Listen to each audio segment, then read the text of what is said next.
Is my life, is my life, my life. Is my life, is my life. What is going on, everybody? Welcome to week 195 of Behind the Bench. The boys are back in action. Tommy Vlahos is here. Myself, like every week, you got us mano a mano. But ladies and gentlemen, we finally got another host to come back onto the pod. We had to reel him back. Pulling teeth to get this guy. Torn motivator cuff. But ladies and gentlemen, please Tommy welcome John surgery. Jacob Holmes is back onto the pod. Reel him back, reel it in the big one. PJHL defenseman of the year. Hey, couple clicks. Couple clicks. PJHL defenseman of the year.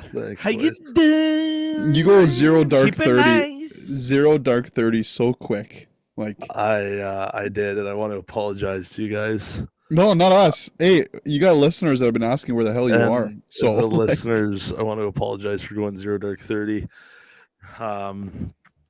Been working a lot, getting ready for spring here in the farm country. But no excuse. I know that's unacceptable, and I'm gonna be better. I had a talk with El Presidente Chimino, and he gave me an ultimatum. So it's either you're in or you're out. There's no in between. It's like The Godfather. You're in. yeah. You're part of the family and not part of the family. That's You what we're had trying to figure. the most all-time thing this weekend though, Homer. And I'm not gonna bury you at all. But you were so excited for Sunday morning.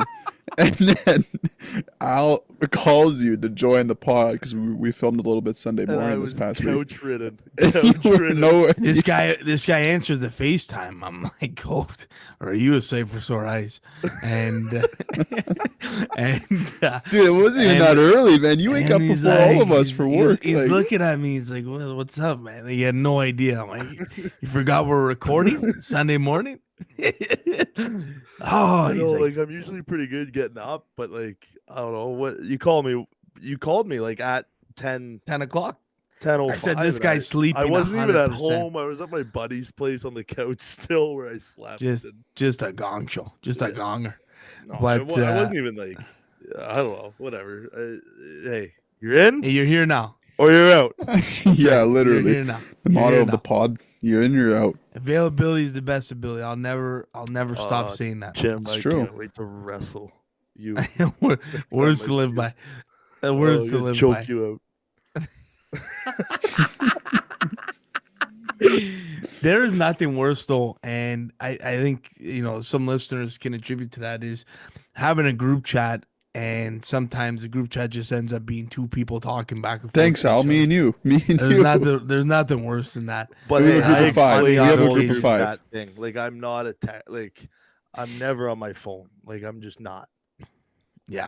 And I'm working, and the next thing I check my phone at lunch, and there's 48 chats, and I'm like, okay, I'm not scrolling to the top and reading all of these, because half of it, well, more than half, has nothing to do with me, because let's be honest, I'm just the schmelt of the pod, and I'm not gonna help with most of that stuff. So I don't know. I put my phone back in my pocket, I huff and puff and get back in the tractor. That's Yeah. Call me, man. Call me. It's a valid point. Yeah, no, Give me a call. we've realized that's gonna start happening. Chim's just gotta give you the ring, and we have to do the @Jacob, so it goes top of your inbox. Yeah, and the other nothing thing is, worse like, than having to do that too. The adding is guys, the worst. Tom is the most. Oh, I love doing it. Oh my god, I love doing nonchalant, like kind of a jab every time. Oh, every Jacob, once in a while. Jacob, what are you doing? He'll hit you guys with a big paragraph, and then he's like, @Jacob, what are your thoughts? Like, I don't know. I don't care. Like, what? There's nothing to Hey do man, with me. you're a voice now. Your opinion matters, and more time than not, I need your opinion just so I can have more votes than Al. That's all at the end of the day. Fair. That's all that matters. Oh, good stuff. Well, how are you guys doing? It's been a while. Well, let's hear from you, Homer. You're obviously your PGHL defenseman of the year. You're in And, playoffs. you're in the middle of playoffs. So give us an update on the Hornets. Yeah, so team. We How did round 1 go? Sweep? swept the first round. Yep. Shocker. It was good. We played some really good hockey, so we won the right way, as Coach Tom would say. What else do I got for you guys? Yeah, like I said, back working, getting ready for busy planting season. PJHL, yep, Defense of the Year, which I'm, very honored to. Put that on the resume, bud. Yeah, that's, I thought that was pretty cool. I didn't know until last night at practice, and the boys gave me a shout out on the ice, so pretty happy about that. But obviously, I couldn't do it without them, and also about getting the love for the game back this year. I thought I got a little emotional last night. It felt good to come home and love what I used to do and get back That's into good, it. buddy. I'm proud of this one. So that's about it. Chim, and then of course Jim nonstop checking in if I'm okay. But He cares about you, man. I know he Yeah, does. But absolutely. hey, Yeah, just the machine, bud. Just need a little oil sometimes and a little rest on the weekends. yeah, 100%. I don't want to ruin a good moment, but I think, Al, you were just stiff arming someone coming in your room right now. I've never had that happen. Someone's trying to come in here mid pod, but we're good. We'll get a stern talking to whenever We're the good. pod. He gave her. I don't know who it was. It Mom, was. You cannot. Homer's giving You're his not allowed to monologue bring right now. dessert in when I'm on pod. It's not allowed. No more vacuuming. No Nope. more vacuuming. My room's clean. Damn vacuum. Hey, Mom, keep that lemon meringue pie out in the kitchen. I don't need it in my room during pod. I None of told you I'll be done at 8. It's funny. Lemon meringue pie was on the menu tonight's dinner. I'm telling you, Mom, I'll have it at 8 p.m. 8 p.m. I'll be out of this thing. I'll crush a slice. Yeah. Don't worry. Don't worry about the Don't worry, slice it not being getting crushed. eaten. Yeah. Yeah. It's at some point. Don't worry. I'll It's all put it in good. the fridge, Alex. Yeah. But Homer, great to hear. Yeah, of that's course, awesome, that dude. you're finding a love for the game again, nice. because Tom and I being removed from the game only made us love the game even more. So Correct. it's good that you're finding that love for the game, because I will tell you, I tell you all the time, play for as long as you can, man, because once it's over, it sucks. It sucks. Yeah, and you know what? I'm not, as you guys know me, I'm not usually the emotional type, but I had a little moment there last night where I was like, I have a lot of people to thank for this year, and I'm going to when the time comes, hopefully when we lift that trophy. But the staff and the boys and everyone involved this year is it's made it a really fun and enjoyable environment for everyone who has been involved. So I found the love of the game again, and I think since we've been on too, Chim, I have more news about next year, right? And I mean, yeah, if you want to share it. Is this happening? Are you breaking it? Yeah, you can if you want. Is it signed, sealed, delivered, or we can wait? We can wait.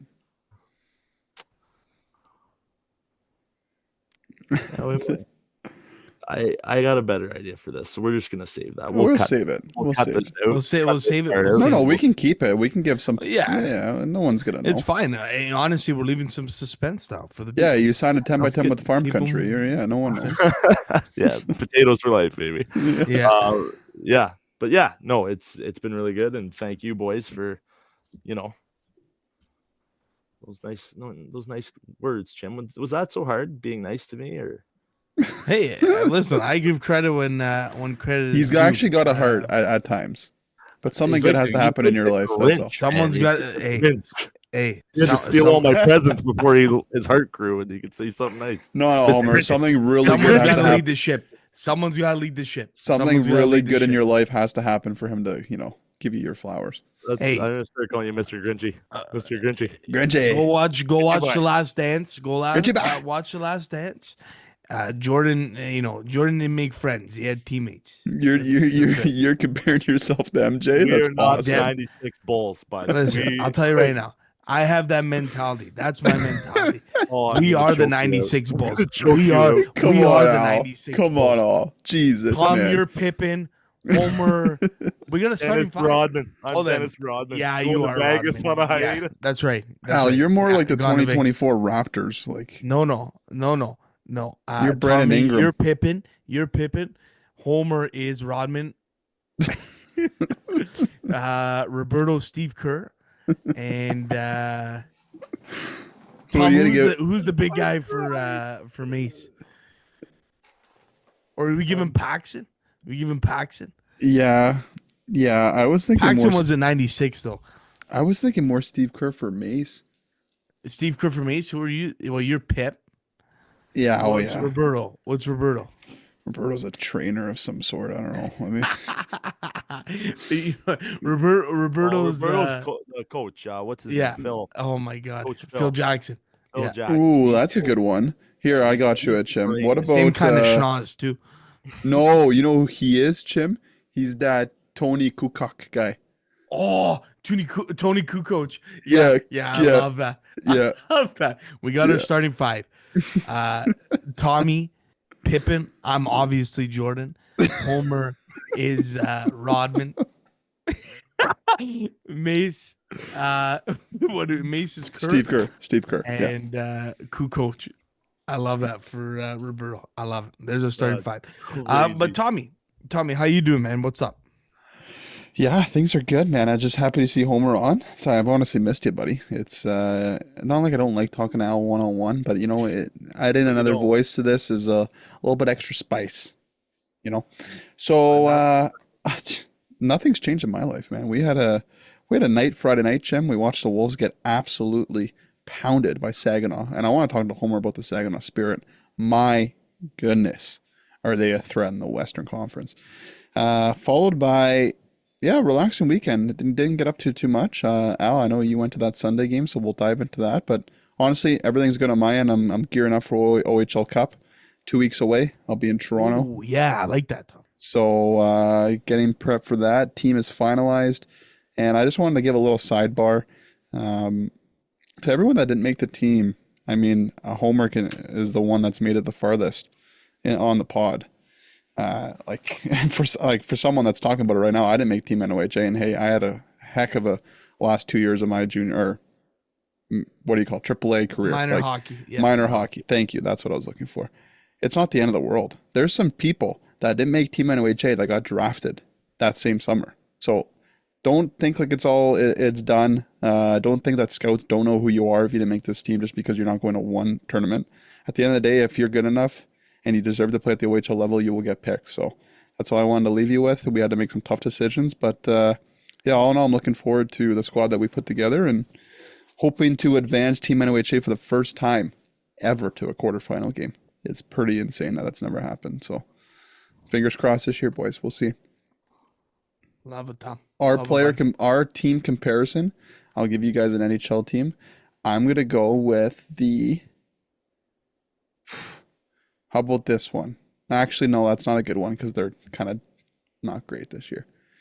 Give me a little mix of the New York Islanders and the Minnesota Wild.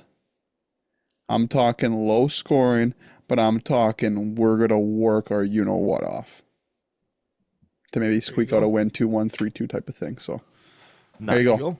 Yeah. Fantastic. I like it. All right. Good Jim, stuff. Good stuff. You, bud. We had anchor. lemon meringue pie tonight. It was good.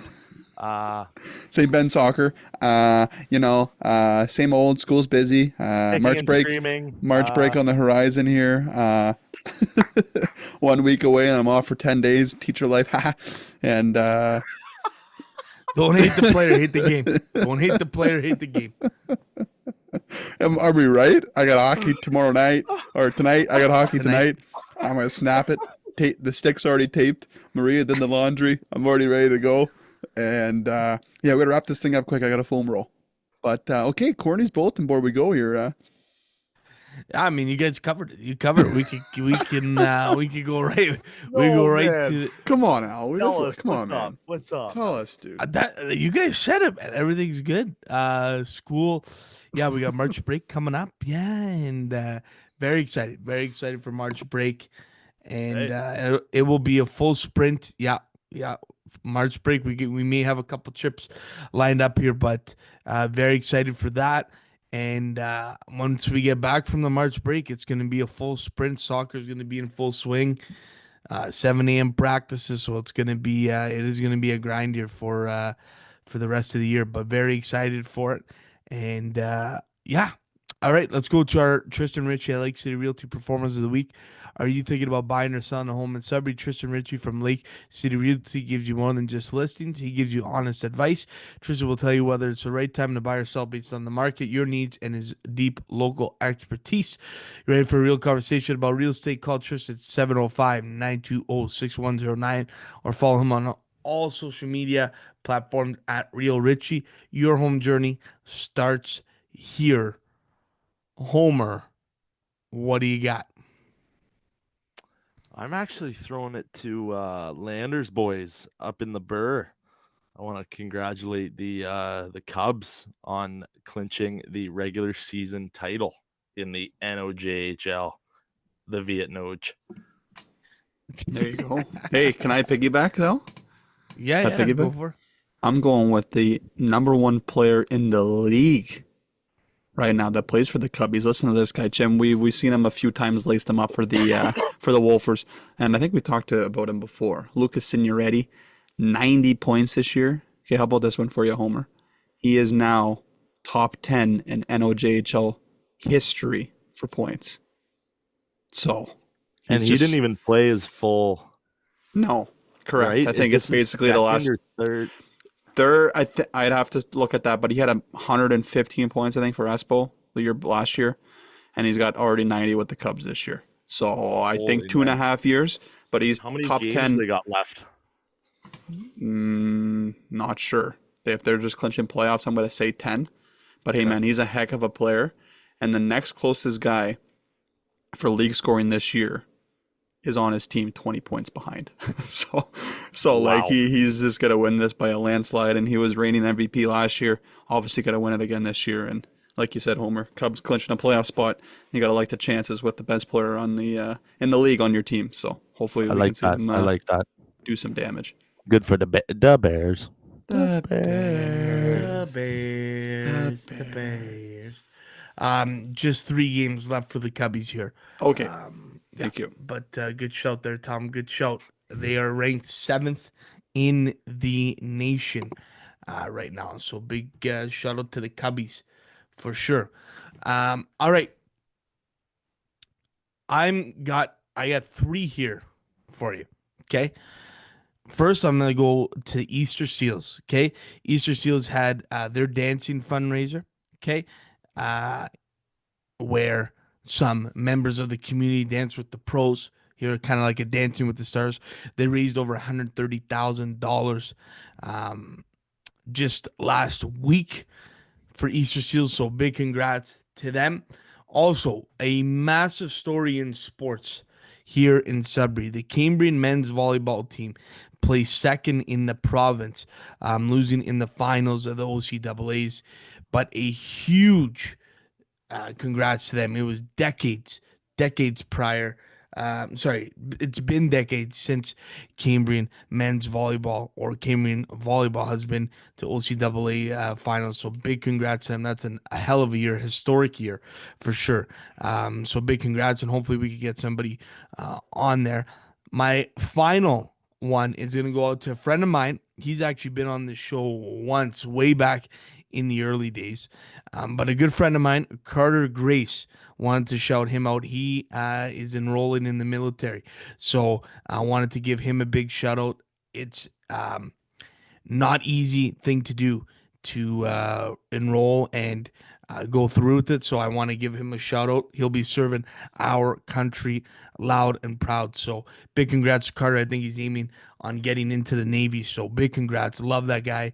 And he's going to do some great things over there representing our country. So I just wanted to give him a shout out there. We love our troops here and future troops here at BTB. So let's move it on now, boys, to the Cornies bulletin board. OHL update. Let's go to the standings right off the hop. Let's start off with the standings, and then we'll Yeah, go to our okay. Wolfers. Give me a little paint the picture of who the Wolfers are going to play.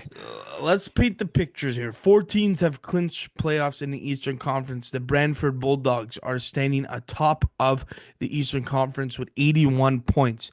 3 teams tied at 78 points. Right behind them are the Barrie Colts, the Oshawa Generals, and the Kingston Frontenacs. Then there's a little bit of a dip between 4 and 5. The Brampton Steelheads are in 5th. Niagara in 6th, who were on a huge skid. They snapped that against London. I believe it was a 12-game skid. 7th are our Wolfers. And in 8th, the North Bay Battalion. 1 point out of a playoff spot are the Ottawa 67s. And the Peterborough Petes don't look like they're going to be making it anytime soon. But it's going to be tight from 8 to 9, I would say. And, I mean, from 1 to 4 is a toss-up at this point for who's going to take the conference. Looking west, the London Knights have 96 points in top of the West. They're sitting pretty. They are 11 points ahead of second place Windsor Spitfires. Following them are the Kitchener Rangers and the Saginaw Spirit in 4th. Those 4 teams have all clinched playoffs. In 5th, the Erie Otters. 6th, the Flint Firebirds. 7th, the Sarnia Sting. And 8th, the Sioux Greyhounds. But tied with them in points are the Owen Sound Attack. Both teams are at 51. Sarnia Sting are at 52. So it's a toss-up in those bottom seeds. But, yeah, just over I would say all teams have less than 10 games left here, boys, for the regular season. So it is going to come down to the wire a little bit, boys. But as we always do, let's start off on our Wolfers here, and then we'll branch out to around the league. Our Sudbury Wolves this weekend had a tough 7-2 loss to the Saginaw Spirit Friday night. A tough loss to the Saginaw Spirit, but a great bounce back game on Sunday against Brampton, a massive game. But let's start off with Saginaw because, Tom, you were there. I could talk more about Sunday, but Tom, talk to us about what you saw Friday. How about let's talk about the Saginaw Spirit. Let's talk about the Saginaw Spirit. Yeah, I mean, you just can't give those guys power plays. Like, I don't know what they're clicking at since this Igor guy's been in their lineup. It was crazy. So far in the net when these Wolfers were taking penalties, Jim. They were in the box the whole second period, it felt like. Honestly, as a hockey fan, I know like we're a Wolves podcaster and I want to see the Wolves do well.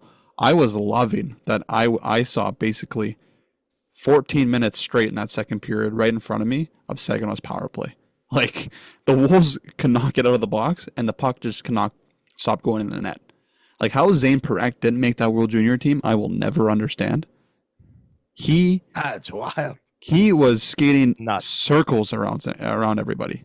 And I'm not saying the Wolves are like got bad players, man. We got Musty, who's a late first rounder. We got Villeneuve, who's a second. Like, we got NHL draft picks. Yeah, like, I know. And he was like the best player on the ice. And obviously, OHL leader in points, MVP, like Michael Misa too. He was special. And honestly, like I how they're 4th in the West is crazy to me. Like, that just proves right there, I think, that the West probably is a little bit stronger than the East. But, I mean, I think that is every given year when the West is usually more front-loaded than the East is. But honestly, I think, Homer, I think you mentioned this a couple weeks ago when you were on, this is probably the best we've seen the East, probably in the last, I don't know, decade, it feels like. 100%. But yeah, Jim, just talking about Saginaw, like, I don't want to mispronounce his name, but that Igor, is it Chernisov guy? Like, he's the real deal that they got. Chernisov and from the import draft. You got to hit the lottery on getting those import guys come in, and I mean, they did. Lotto Max, Encore, everything. He's special, and I like to see them do some damage in the playoffs.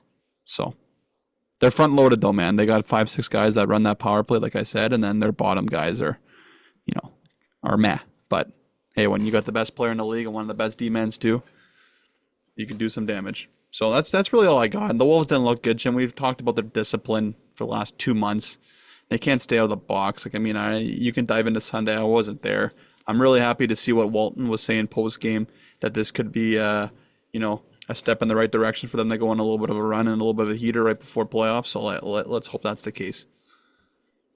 Yeah, just looking at that Saginaw team real quick. Michael Misa, there are levels to this game, and Michael Misa is playing on another level. That guy is a puck hound. My God, No Sudbury flew out. We got to love to see that. Oh, yeah. He was all over every puck, every loose puck. He was awesome to watch. He was relentless.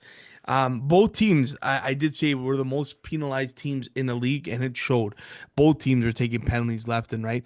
But the levels, again, there are levels to this game. The power play, the Saginaw Spirit power play. Oh, my God, could they ever snap it around on that? But it was going ting, ting, ting. Kayla Mangoni, too. Magnolia Sue Boy. Lane. Yeah, he's Sue Boy. Man, crazy. Like, a very good team. And just taking a look at that roster, like, they're set up nicely. Perek's in 06, Misa's in 07, so you can still build around those guys. If you have to sell, then whatever. Well, Perek's not there next year. Chernisov, what do you mean? He's in 06. He has to be. He's back. He has to be.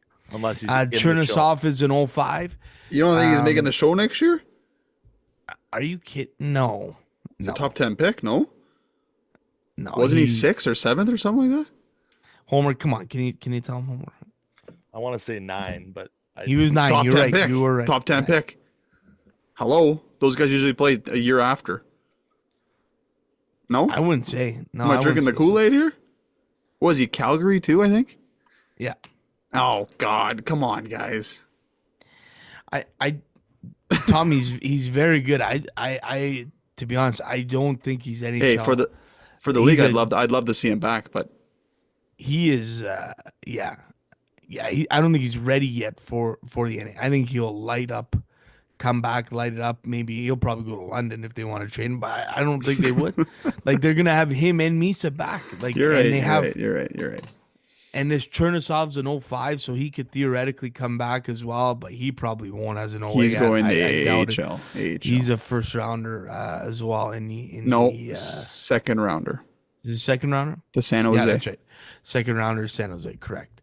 That team's built nice. But going to the Wolfers, that Friday night, that was definitely the worst I've ever seen the Sudbury Wolves play this year. I think there was no doubt about it. I've never seen a team so checked out. Like, you could tell it was just like, let's get this game over and done with from every guy. And I did say, Tom, and I've said it quite a bit, someone needs to drop the gloves. Streeter's been doing it, but someone else, some of the big boys, you know what, you gotta drop your gloves once in a while. And Alex Frann had a spirited tilt that game, which I loved to see.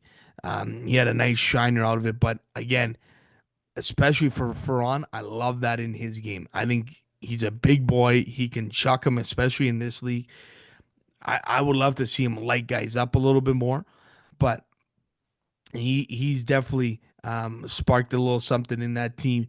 But Friday, going into Sunday, I had no hope going in. I was like, man, this team is just checked out, and we're just going to see what happens for the rest of the year. Like, I don't know. It did not look good heading into it. And wow, did they ever prove me wrong on Sunday Funday. They came back they played a disciplined hockey. It looked like the team that played at the start of the year, which was so nice to see. It was very refreshing to see that they can get back to that, which was great. And that's, again, a testament to the coaching staff. They threw some lines in the mixer.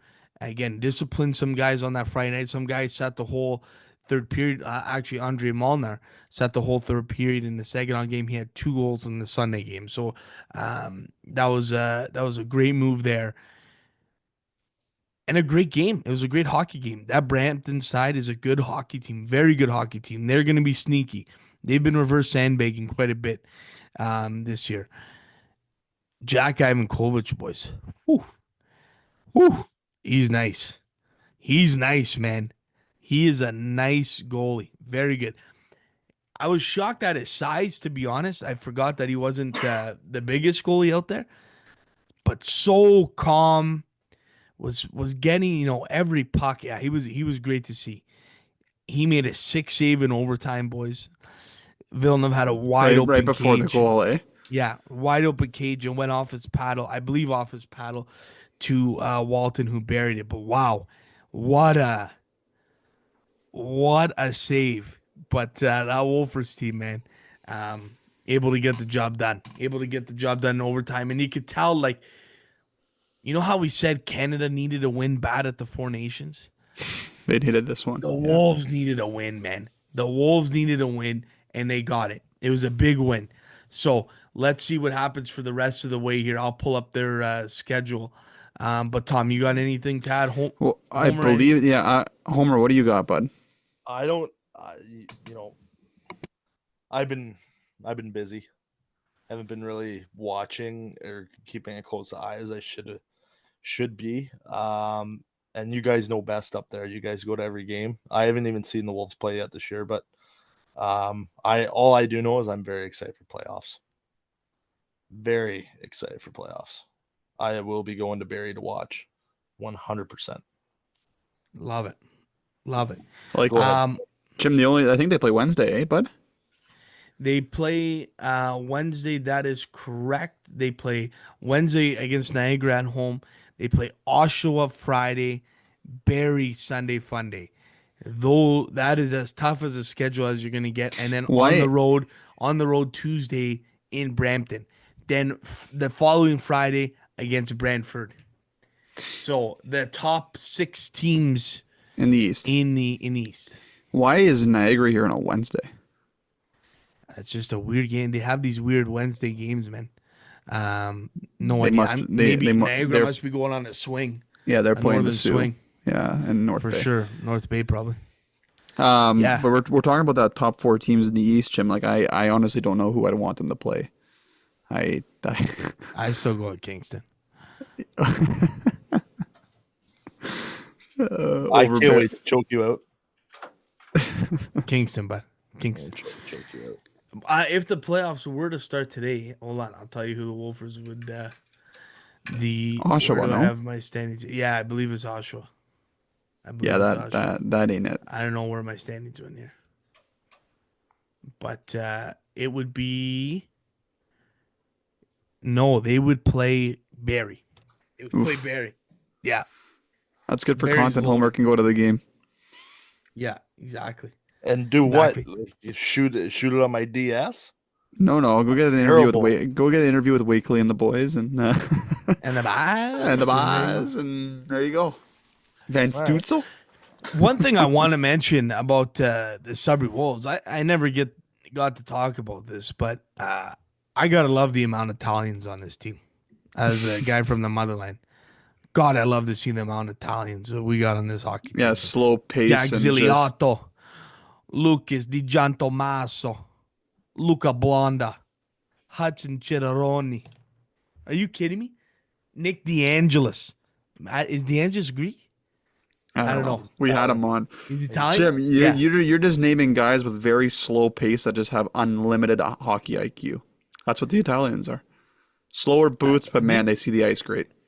You think Blonda's got slow Nah, boots? he's the only fast one. He's like probably a quarter Italian. The other guys, slow boots, but they can see the ice well. I've always liked Ziliotto since he's came here. You gotta love the Italians. You gotta love the Italians on the team. I love to see it. It was also Howler's birthday. Shout out Howler.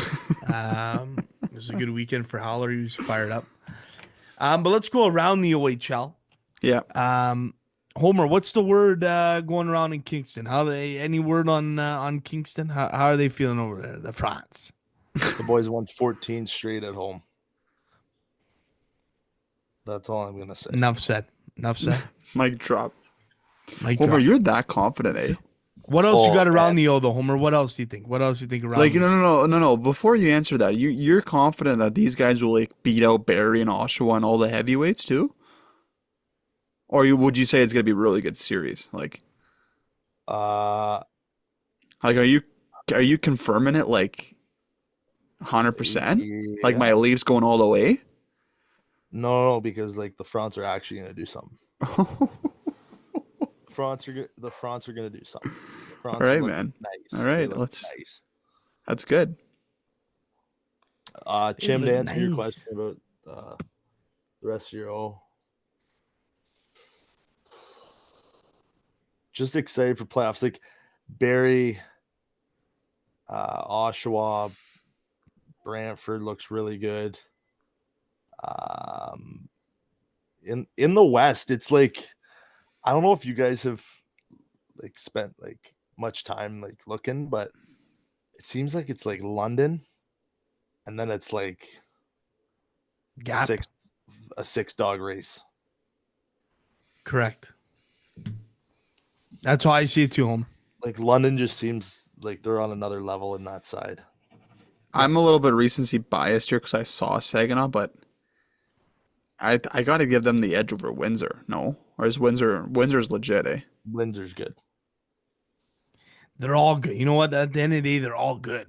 Like, Oh my But I god! feel like the- we always talk about this. The 5 to 8 seed in each conference, I cannot see them winning. No way. Either way. it's very rare that it happens. Very rare that it Well, happens. didn't the Petes win when they were 5 or 4? Four seed. 4, eh? Because Wolves were 5 that year. Okay. And we were fired up that the Wolves got up to the 5 seed that year because they were beating Peterborough all that time that year. Yeah, and then Brian So Othman had some other plans. ideas. Yeah. Yeah. All right. One last thing, boys. Did you guys see that fight? Sorry, between The coaches. Erie and Peterborough's Peterborough. coach. Thoughts, Just boys? nuts. Who was that one Like, player what- that was like, he what was right in the happened? mix of that? I'm like, Yeah. are you gonna get a 10-game sussy? Miller? Yeah. Messier. What happened? It happened on the draw. The puck didn't even drop. He just auto shed. And 2 guys. Yeah. I don't know. It was banana lands at the EIA there that night. Yeah, we got to get the full story To of that. see the two coaches just toe to toe. Minor hockey toe to toe. It was unbelievable. Yeah, we're gonna have to get the full story on that. That was insane. But if I'm a guy on the bench and I'm seeing my coach going toe to That's toe with one of the awesome. coach, like, come on, Run through that's a wall. unbelievable. Well, Absolutely. what's his name in Peterborough that coaches there? Is that Wilson? Is it Wilson?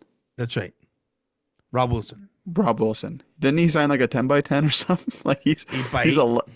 he's a lifer with Peterborough. I think it's a legit 8x8. He We ain't looked that up leaving. before. Yeah. Yeah. 8x80 grand, not 8x8 mil. Just kidding. I'm just kidding. No idea how much they get paid. But yeah, he's man. We've talked to a few guys that have been on that came through Peterborough. Dono himself loved him. So Yeah.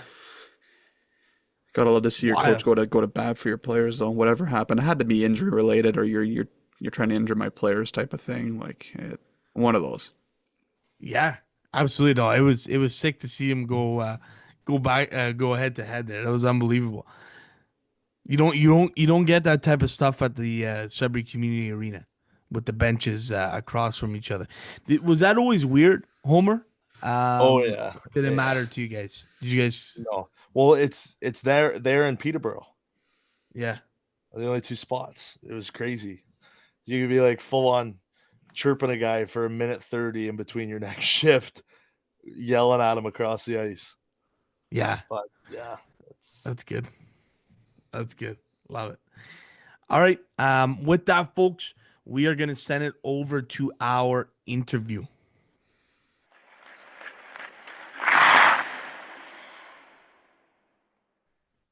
All right, ladies and gentlemen, do we ever have a treat for you? This person from Windsor, Ontario was a former 2nd overall pick to the Sudbury Wolves in the 2016 OHL priority selection.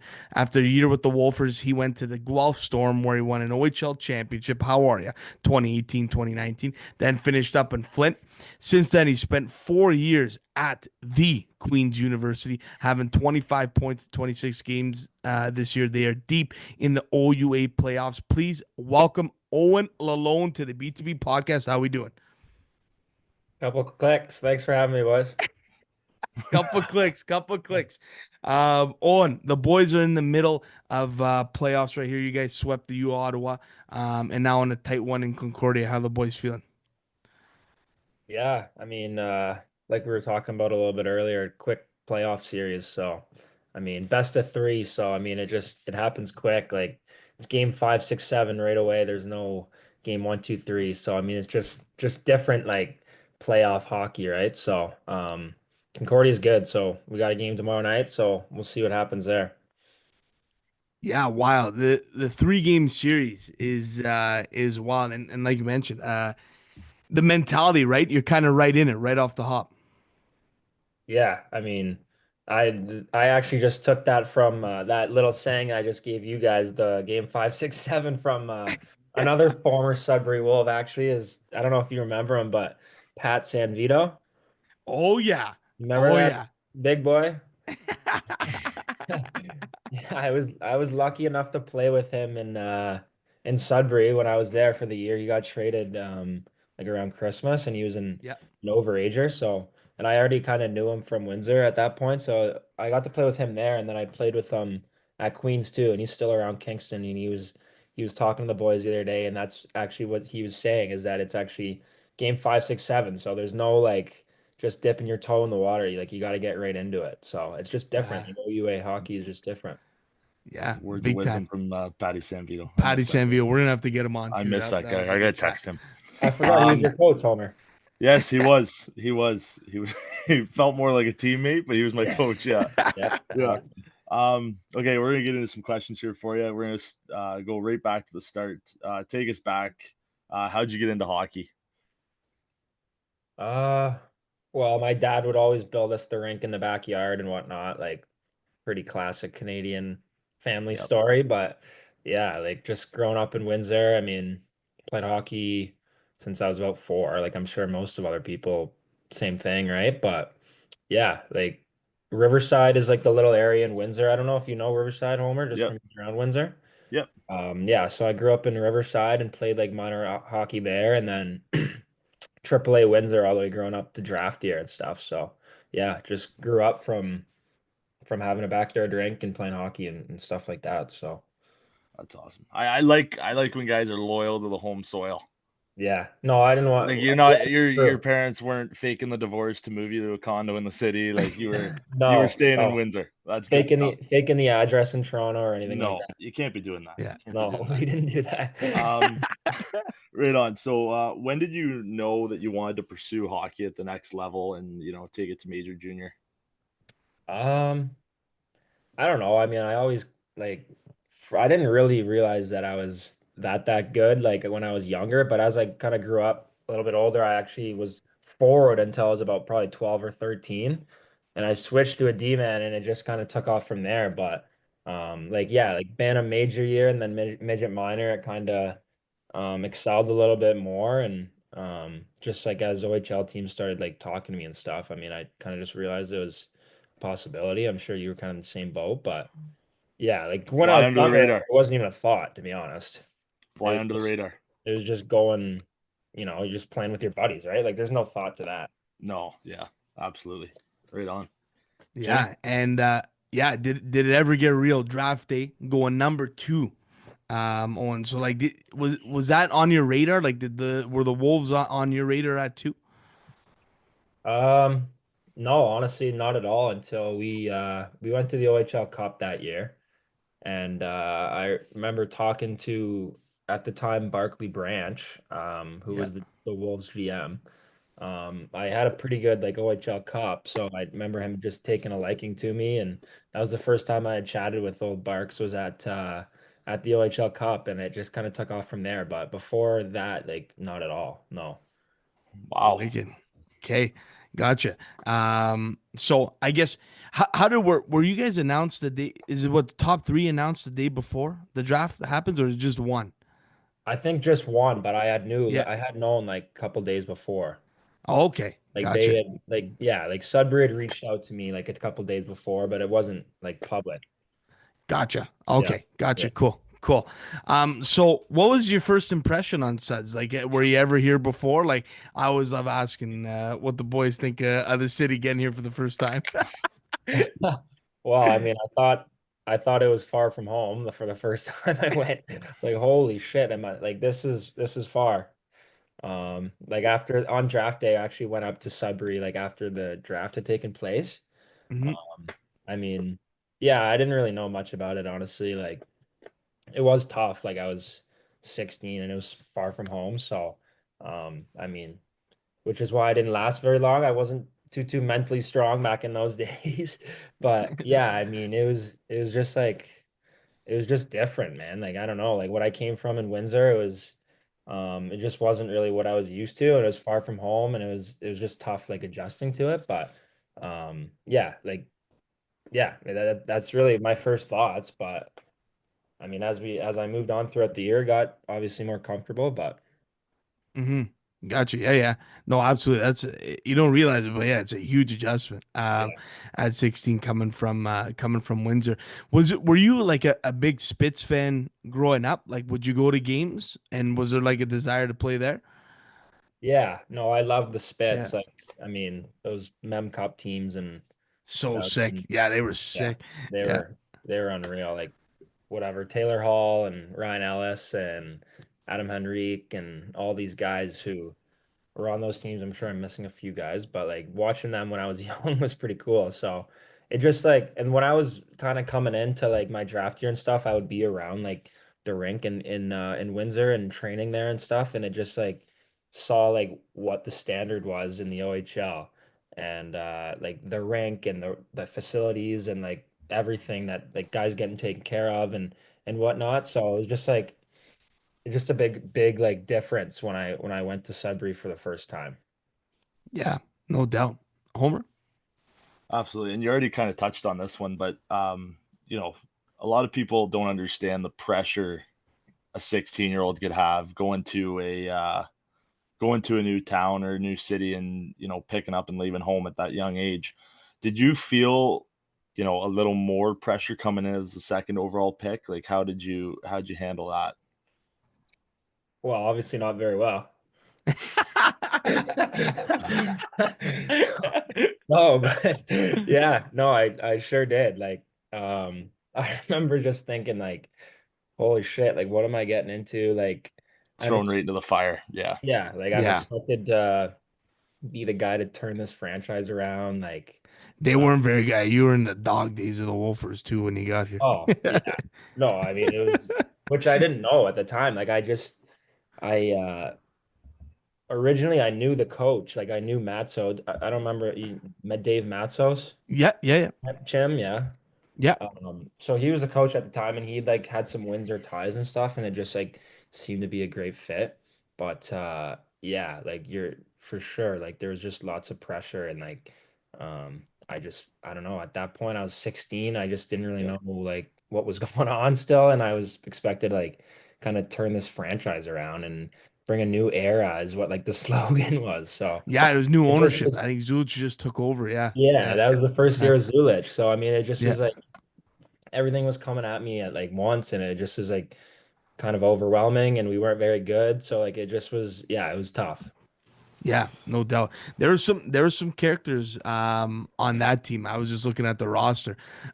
First off, Pizzetta, Yeah. Capabianco, those are some decent names there. How was it playing with them? Yeah, no, you're right. There was some guys on that team that would scare you when you're playing against them, that's for sure. I mean, you got the Pilon brothers, you got That's I was going there next. Yeah, Meta, yeah. Liam Dunda, I don't know if you remember him. Yep. Yep. Um, yeah, Yakimovich, like there's some guys on there that it's like, Jesus, like I don't want to play against you guys, but um yeah, so I was always petrified when after I got traded, I was playing against those guys the following couple of years. I was like, gotta keep my head up. But Yeah, yeah, no, it was a group of interesting guys, that's for sure. yeah, no. The Pilon twins were like just Oh, nuts. There's oh, one way to put it. They were not every single night. It was crazy, crazy, crazy. yeah. The Wolf on the Wire. when did you first get to experience the Wolf on the Wire? Did you know about it like heading into your first couple games? I think I did know about it, but Yeah. I don't think I ever set it off to go out into the middle, but yeah. But yeah, I knew it was up there, but Yeah. yeah, I don't know, everyone kind of knew it was a thing, but it's just kind of funny. It's like this big stuffed animal on a rope, right? Like it's like what it's like kind of cool, but it's also like what the hell is that thing? Yeah. Yeah. You're absolutely right, man. It's a one of a kind. One of It a is. kind. You're Yeah, right. big time. Homer? So, you have the your first year in Sudbury, and you needed a change of scenery. Trust me, I was I was a part of four trades. Like, I understand you need something different to shake something up. Um, tell us about the trade to Guelph. Like, how did that all go down? Were you expecting it? Like, what was that all about? Um, yeah, I was expecting it, but Mhm. yeah, you're just like you were saying, like I was just looking for a fresh start somewhere, Yeah. and like I didn't know where it was gonna be, but like I don't know, it was just like a really tough year in studs, and I just knew I didn't want to go back there. Um, but yeah, like you're right. I just need something different, and for mostly for the mentals and to figure it out again and what's going Oh on. yeah. Yeah. Um, That's yeah, it happened to be Guelph, which worked out great, but yeah. Do you remember the package you went for? I got it here for you if you wanna know. Um, Matanin, I think. Yeah. Matanin and I don't know, 4 or 5 picks. Slew of picks. Yeah. 4 seconds and 2/3. Oh, Unreal. Are you Unreal. kidding? That's a haul. that's an absolute steal. Oh my God. I think rumor has it they're still using that. I think they're still using those trades. They're Yeah, using I think mine they are. until 2029. Third So round draft pick. Third I round don't draft know. pick in 2028. Oh my God. Something like that, probably. The league Yeah, is nuts. nuts, man, League is nuts. nuts. Jim, well, Lonzy, I will ask you this. So 18, 19 going all the way. Yeah. How was that run? And did you guys on the team know you could do it? Like, how confident were you going in? Or was it just kind of one of those things where it's like, let's see how this goes? Well, we knew we had a good team, but Yeah. I don't think we knew that we were going to be good enough, like with the group we had, which is why we made a bunch of trades that year. And I mean, once we got Nick Suzuki, I mean, I think things obviously things obviously changed a bit for us. Yeah. Um, I remember like we had made like a couple trades like previous to getting Zooks, and like it was like still some big names that were like big in the O at that point and whatever, and we were getting excited. And then I remember we traded for Suzuki one day, and like the news broke, and like we're in the dressing room before practice or whatever, and everyone was like fired up, dude. Like I remember I remember guys like were like so happy and like so fired up to like hear that we got Suzuki. It's like, holy shit, we got Nick Suzuki. Yeah, So I mean, after that, it's like, okay, like we have to do something now. Like we knew we were gonna be good enough at that point, but yeah. Good wicked. confidence boost. Yeah, you Good think? No confidence kidding. boost when you get a guy like Stud. No doubt. Yeah. uh, and man, it wasn't an easy West that you guys got through. You had to go through Kitch, London went 7, and Seg went 7, Yeah. as well. So, how was that going back to back game sevens in London and both on the road in London and Seg? Yeah, crazy. I mean, London, we were down 3 zip, so I mean we thought we were done. And yeah, I mean our big boys came up to play after that, but like, yeah, I mean, it was like it was like its own season in itself, that whole playoff. Like, I mean, we're talking about the OUA playoffs. It's legit 5 games and you're done. And then Yeah, in that, I think that year we played like 24 or 25 games, like that whole playoff. So it's like a whole season pretty much. But yeah, a lot of hockey, man. lots of hockey in a short amount of time. Yeah. Guys are banged up. Like there's just so much shit that goes into it. But yeah, I mean, it was crazy. yeah. What was the message? I guess from like the coaches and maybe around the room, like any motto you guys kind of went by that whole run? Mm, Not necessarily, but I do Yeah. remember um it was game 6 in Guelph when we had just won back-to-back games to like force game 6. And I remember Drew Doughty came into our room because he's a Guelph guy and he sorry, he's from London, but he played in Guelph. Yeah. And so he's like, I mean, he had like the Storm at heart or whatever, I guess. I don't know. Yeah. And he came in before our game, and I remember him firing us up and just like wanting us to win so bad. And he was telling us that like if we had won that series, that he would pay for our night out after the series. Stuff like that. So I think it did happen. I think he like gave some money to one of the boys to treat us after that series win, but that definitely fired us up. That's fantastic. That's Unreal. that's Lots to play for. Lots to Yeah. play for. Yeah, it was cool. that is Yeah, unreal. exactly. Yeah. So heading into the finals, you're going against the Beast in the East in Ottawa, and they had some players over Yeah. there. How was that?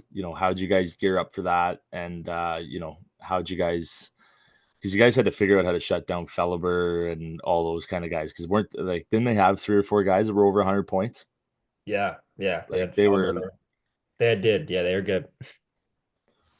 That's crazy. Caliber, I think they had Maximovich. Yeah. Um, they had Marco Rossi. Oh wow. Yeah, that was a Yeah, sick squad. they had some guy. They had some guys. They were good. And I think that at that point they were undefeated in the playoffs. So, Right. Yeah. and then they beat us 2 straight. So it's like, wow, we're in one here. Like we lost, I think like 7-1 or 7-2 in game 1 in Ottawa. And then we're like, Jesus. And then second game, it was a close one, like 4-3 or something. And then we reverse swept them 4 straight. It was crazy. Wow. Yeah. But yeah, after those That first is 2 games, we are like, wow, these guys are good. that is unreal. Unreal. Unreal. Yeah. Obviously winning on its own is quite the rush, but you got to tell us, how was winning it at home? I'm sure there was some celebrations going on after that one. Yeah. No, it was unreal. But the thing is, we didn't actually have that crazy of like a party or anything afterwards, which kind of it was just like bad timing. It was on a Sunday afternoon and it was Mother's Day. Like there just wasn't really much. Oh, So, especially in so G Town too. Yeah. yeah, exactly. So I mean, Oh, it was pretty quiet, but I'm like I don't know, like our families and everything got together, whatnot, like at the bar or whatever after, but there wasn't a whole lot going on like party wise. Right. And then it was straight to the member Yeah. in Halifax. So like how was it like, you go from celebrate winning and now heading right into another tournament to win a whole national thing. So yeah, take us through gearing up for that. Yeah, I mean you're right. Like you win and like there's so many emotions going into that, but then you got to like reset and just like it's kind of tough to not be like content after winning the Hmm. OHL championship and then to try to go and play like 3 more of the best teams in Canada is like it just is, yeah, like a mental reset, which was pretty tough to be honest. But yeah, I mean we probably had the best team there, but we lost in the semis unfortunately. Noah Dobson, his team won it. Like Dobson was unreal. Like he played probably 30, 35 a night and Great. they beat us in the semis. He was an absolute stud. Um, yeah, so but Halifax was unbelievable. Like 11,000, like they had the World Juniors there a couple of years Yeah. ago. It was like, I mean, I'm sure that atmosphere was incredible, but like it was crazy. Like 11,000, like on their feet, like so loud. Like when we played Halifax there, it was the craziest atmosphere I've ever been part of. It was so loud and so intimidating. So it was pretty cool. Hmm. No doubt. No Yeah. doubt. Yeah. that's unreal. So you were traded to Flint in your 19-year-old year, Yeah. right? Yeah. Okay, because COVID, you didn't. Yeah. That was Just played Flint 1 year and then probably went back, but it didn't happen the next year. Did you have a feeling you were going Okay. to Flint from Guelph, Uh or you just kind of knew you were going to be on the move? Or no, I didn't actually, but it was funny because Barkley, who was my GM in Sudbury, was the GM in Flint at that point. Come on. Yeah. Yeah. Yeah. Yeah, so I don't know why, but he liked me so much for some reason. He wanted me he wanted me on another team of his, I guess. But That's um wild. I remember it was pretty funny though, because I was like sick or injured or something, and it was preseason at the start of that year, and I was still on Guelph, and Flint was in Guelph for like a preseason game, and I remember being at the rink and like just walking her up like around the concourse or whatever. I remember running into Barkley like up there, so I was obviously like chit chatting with him or whatever, and he's like, yeah, I think I might trade for you. I was like, and I didn't think he was being serious, obviously, and I Yeah. was like, oh yeah, like okay, whatever, yeah, sounds good. And I was like, yeah, that'd be cool, whatever. And I didn't think much of it. And then a couple weeks goes by, and like our coach and GM at the time, he's like, yeah, I think we're gonna trade you to Flint. And I was like, oh, like really? Like I didn't really think I wanted to go there, but like it was kind of funny because it was Barkley again, and it actually turned out to be really good, and I love that I went. But it was just a funny little thing that I talked to Barkley before it actually happened. Man, That's that was all hilarious. time. He That loves was you. all time. Yeah, he did love me. I don't get it. Was little Drew there yet? Zach? He played a couple games. He played a Yeah. couple games that year. Okay. So I Gotcha. did Yeah, get yeah. to hang around him a little bit. Gotcha. Okay. Yeah. Cool. Cool. Wicked. And then moving on to your time in Queens here so far. Mhm. What do you think made that the best route for you? I mean, we both know Well, what kind of city it is. yeah, It's exactly. it's one of the best in Ontario. Electric. But Sure, for um, sure. yeah, just talk about that a bit. Like, Yeah, I mean, yeah, you know what it's like. I mean, it's incredible. Like it's the most fun ever and great school and everything about it's awesome. I've loved my time here, but the reason I really went there at first was because of like I was saying, Pat Sanvito. yeah, He was still at Queens at that point and still on the team. And then Matt Hotchkiss, you know him? hmm Hachi. So those two guys were like two of my buddies from my time in the O, and they both came here. And like I just kind of like they're just both good guys. And I just trusted that like how much they loved it here that I would love it too. So and like you were saying earlier, it was COVID. So I mean it was kind of my only option to be honest. Like it was just Yeah. inevitable that it was going to happen. So I just like committed early and got on it. yeah. And so I decided to come here and got into like the program I wanted, or whatever. So it just kind of worked out that way. Oh, Wicked. that's And awesome. and That's worked yeah. out for you. Yeah. Yeah. The Yeah, rest is bro. history, as they say. Yeah. So, and going just to talk about the NCAA rule that came about, and you kind of mentioned heading into draft day in the old, like, what was college even on your radar, like as a 16-year-old, or and again, your thoughts now on kids being able to go and play in the NCAA now. Um, well, when I was like 15, 16, it wasn't really, but like it was a little bit because my agent was American, so he kind of Oh, okay. looked into it a little bit for me, but it was never really much of a thought. Like I just kind of Hmm. wanted to go OHL route. But I mean, if I was in their shoes nowadays, I would 100% be doing it. Like, Yeah. I mean, it's incredible that they get that opportunity. Like, going to playing in the O, like in the best league in the junior league in the world, and then going and play in that one of the best schools in NCAA. It's amazing. Like, are you kidding me? I mean, Yeah. Yeah. um, It's insane. Yeah. it's insane. Like, I don't know why guys wouldn't do that, especially if they're getting their education paid for or whatnot. Like, Yeah. I don't really know what kind of deals or packages these guys are getting, like going to the States, but I mean, if you're getting something good, I would 100% go. Yeah. No Like brainer. you see a lot of guys going into, and I'm actually happy that you're going to school, Homer, just because like I mean, you see a lot of guys like not use their school package and they go play in the East Coast right away or sign in the A and thinking they're gonna play in the A and then Or it's junior C. or junior C, yeah. Or just be the best defenseman in junior C. But yeah, like guys don't use their school packages, and I like it's such a good route, honestly. Like Yeah. it doesn't have like the best look to it, I guess, but I mean it's pretty good. No, Yeah. I'm really excited. Yeah, And just like asking you guys questions when I would see you out last year, right. and I'd be like, No, it seems like the dream. It's the best. Like it's you get like a I mean you get an education, you go to school for free, but you still play unbelievably like highly competitive hockey and still Yeah. better. Like it's still I don't know, it's great. Yeah.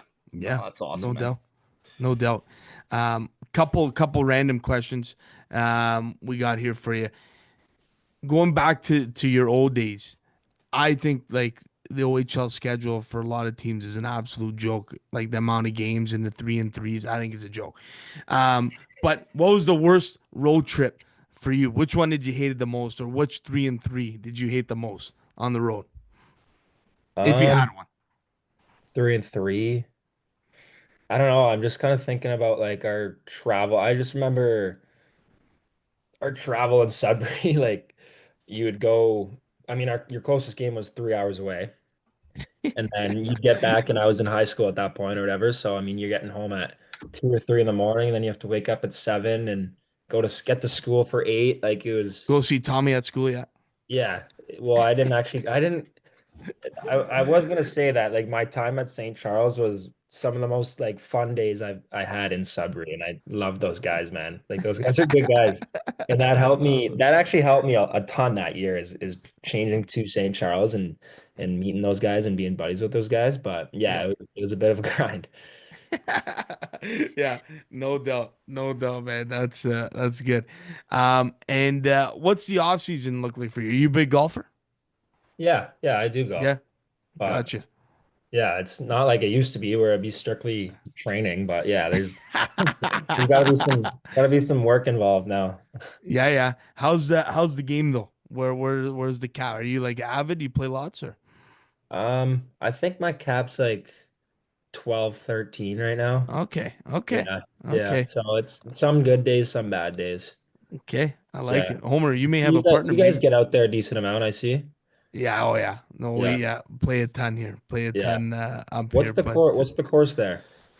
Idlewild. That's the one we mostly play. Yeah, Yeah. Tom and I. Idlewild and Timberwolf. Those are like the top two here in Okay. Suds. It's a good time. You're more than welcome to come down for a trip. When No, I would we get to, actually I would love to. I want to come see the old billets there too. So yeah, yeah, that'd yeah. be We'll You let great. play. us know, man. You let us We'll know play, when you're in Chim. town. Yeah, Me yeah. and Lonzy versus you two schmucks. That's a Yeah, let's done do deal. it. That's a Let's do done it. deal. It's on. What I about this love it. summer? Let's do it. Yeah, yeah. Hundred Okay. percent. I Hundred like it. percent. We'll Sure. do it for sure. All right, we'll go to our fast five here. To wrap up the interview. Homer, you got the fast five here. You got it on. I think I lock? can do it. I think I can do it. Okay, Yeah. perfect. So, we'll send it off. It's 5 rapid fire questions here, Lonzy, and I'll send it off to Homer here. Away you go. Whatever comes to that pumpkin first. Let's hear it. All right. Dream travel destination. Um uh Somewhere in Europe, like I don't know, maybe Ibiza. Nice. That's a Wow. great shout. That's a great Wow. shout. Yeah. All right. All right. I like it. I might have heard this live, maybe. Go-to karaoke song. Oh, I would say probably Picture by Kid Rock.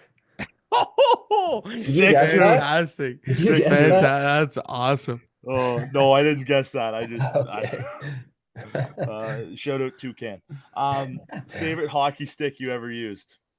Um, Probably these. I'm honestly not like a big specs or like understand what's going on with twigs, but I got these good Bowers and Flint that I really liked. Okay. I like it. Favorite rink you played in the O? Windsor. Yep. And lastly, favorite Sudbury restaurant? Mm. I don't even know if I don't know if I remember any of them, to be honest. That's all right. You were We young. had Slash Kingston. We had Okay. Slash Kingston just in case. Oh. Yeah. There Yeah. was this good Italian spot that was like kind of closer to P&M's for sure. what was it? Pat and Mario's? P&M's, yeah. Yeah, okay. Pat Martyrs. I Yeah, yeah. remember that. I'll give it that one. Nice. I remember that Nice. spot. There you go. go. Yeah, that's a lock. Yeah. Mhm. That's a lock here. Well, listen, Owen, thanks a lot, man, for coming on to the pod. Honestly, sick career overall, and big congrats to you. And we'll keep an eye out on the playoffs. Hopefully, you boys can turn it around here against Concordia. And again, we'll be in touch for the summertime. But thanks a lot for coming on, man. We appreciate it. Thank you, boys. Love seeing your stuff on Instagram and whatnot. So keep her up. Awesome.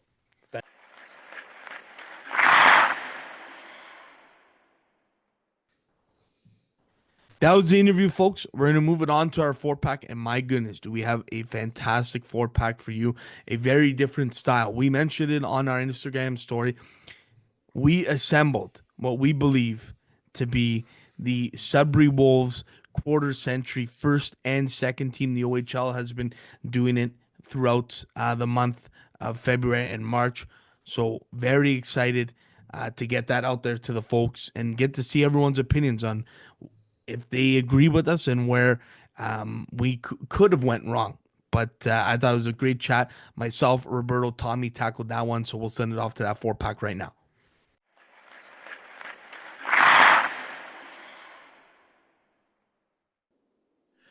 All right, ladies and gentlemen, it is 4-pack time. And our 4-pack is proudly sponsored by Thread the Needle, folks. Thread the Needle. If you haven't heard about them, get ready here. Do you want premium custom jerseys without the premium price? Thread the Needle has you covered. Founded by lifelong hockey fans, they make top quality, fully custom jerseys starting at just $50.